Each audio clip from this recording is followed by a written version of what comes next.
দেশের উন্নতি আজকে বলার কিছু নেই, আপনারা নিজেরাই জানেন। আমরা রাস্তাঘাট পুল ব্রিজ করে দিয়ে আপনাদের যোগাযোগের ব্যবস্থা, বিদ্যুতের ব্যবস্থা সব করে দিয়েছি।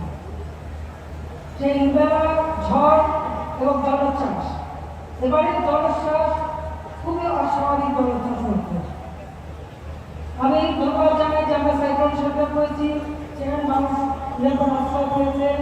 দুর্যোগ সহনীয় ঘর ভূমি কৃষক যারা তাদের মধ্যে বিতরণ করেছি, যে কারণে মানুষ অন্তত আশ্রয়ের জায়গা পেয়েছে, ওই সময়কে আশ্রয়ের ব্যবস্থা আমরা করে দিয়েছি।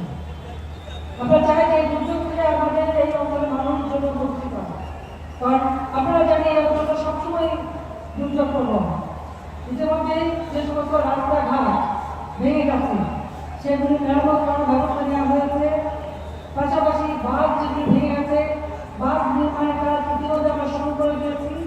আজকে এখানে মা বোনেরা আছেন, আমাদের দেশের যুব সমাজ আছে, মুরব্বীরা আছেন, আপনাদের সবাইকে আমি একটু বলতে চাই যে মানুষের জীবনে যা চাহিদা, অর্থ বস্ত্র বাসিত চিকিৎসা শিক্ষা, তার ব্যবস্থা করতে হবে।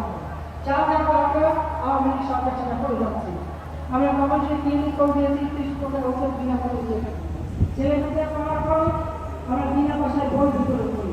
মায়ের নামে আমরা বৃত্তির টাকা পাঠাই। আমরা যারা এখনো হতদরিদ্র বিনা পয়সায় খাদ্য সাহায্য দিই। যারা কিনতে পারে না, এখন দ্রব্যমূল্য বেড়েছে, যে কারণে আমরা পারিবারিক কার্ড দিয়েছি। অল্প ঋণ নেওয়া যায়, নিজেরা ঋণ নিয়ে নিজেরা কাজ করবো। স্টার্টআপ প্রোগ্রাম দিয়েছি, সেখানেও ভালো দেওয়া হয়।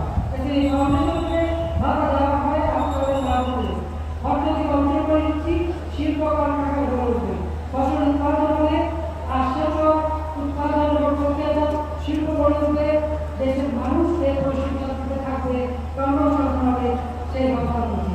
বেকারের সংখ্যা এখন মাত্র 3 ভাগ আছে, ইনশাআল্লাহ সেগুলো থাকবে না, সেই ব্যবস্থা আমাদের প্রয়োজন।